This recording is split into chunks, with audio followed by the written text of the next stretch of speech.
किसी भी क्षेत्र की सुरक्षा और प्रचार करने के लिए दो क्रांतियां चाहिए, एक वैचारिक क्रांति और एक आचार क्रांति।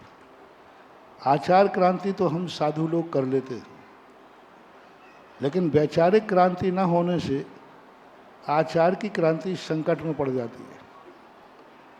आचार क्रांति को लोग समझ नहीं पाते, साधु की चर्या को लोग रूढ़िवादी कहते हैं।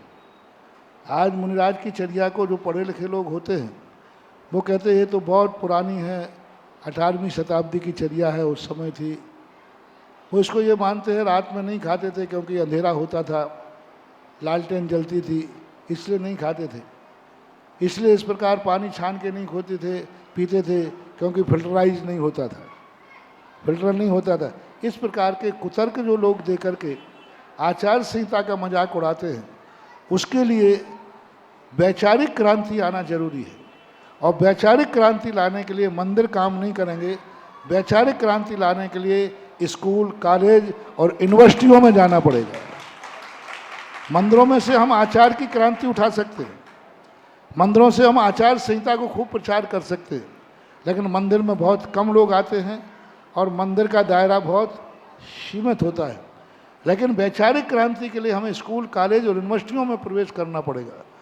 और यदि हमने अपने आचार संहिता को वैचारिक क्रांति का रूप देकर और स्कूल की पढ़ाई में शामिल करा दिया तो फिर हमारी आचार संहिता की मजाक कभी नहीं उड़ेगी, बल्कि वो वैचार क्रांति वाले हम लोगों को वैज्ञानिक मानेंगे और अपने आप को मूर्ख मानेंगे कि जैन साधु वैज्ञानिक है, जैन साधु क्रिया है।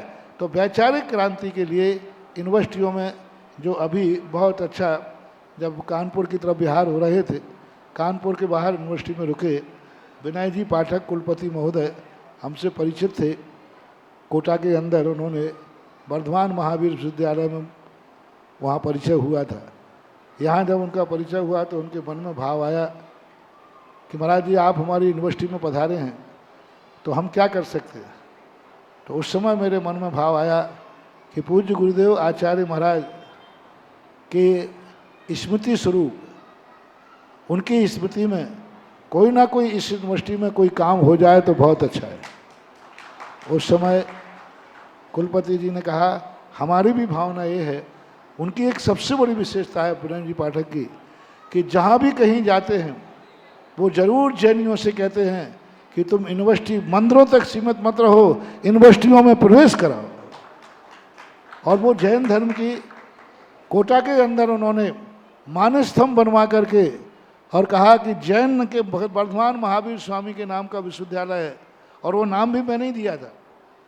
दिगंबर श्वेतांबरों के बीच में बात था, शांति धारीवाल जी थे, महाराज जी ऐसा नाम दो जो ना, तो हमने कहा कि वर्धमान महावीर खुला विश्वविद्यालय, और दो नाम दे करके।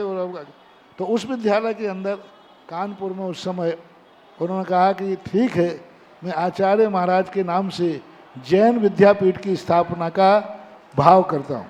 उस समय प्रदीप जी, कटारिया जी वगैरह ये लोग पूरी टीम थी।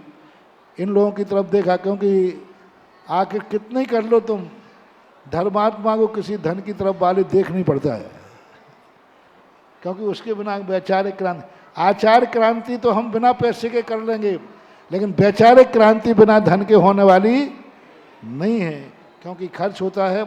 इन लोगों ने बीड़ा उठा करके और वहाँ पर हमारा नाम भी इसमें जोड़ दिया है। नाम आप पढ़ दो, आचार्य विद्यासागर सुधा सागर जैन शोध पीठ। और कहाँ है? छत्रपति साहू महाविश्वविद्यालय कानपुर में यह स्थापित होने की कार्रवाई पूरी हो गई। और 20-25 श्रेष्ठियों ने कानपुर में नियम लिया है कि इस पीठ में कभी हम अर्थ की कमी नहीं आने देंगे और इस पीठ को हम चालू करेंगे। और प्रदीप जी हैं, इनकी तो और आधुनिक विचारधारा रहती है। और ये तभी से लगे थे कि महाराज जी इस काम को छोड़ना नहीं है। पहली बात तो अनुमति नहीं मिलती है, और अनुमति मिल जाए और अपन ना कर पाएँ तो ये बहुत बड़ा दुर्भाग्य माना जाता है। और आज मुझे खुशी है कि हमारे मुख से कुलपति महोदय ने कहा महाराज के मुख से घोषणा कराओ, बाद में मैं करूँगा। तो आज मैं 20 तारीख को 1 बजे से 2 बजे के बीच में विश्वविद्यालय में आचार्य विद्यासागर सुधासागर जैन शोध पीठ की स्थापना की जाएगी।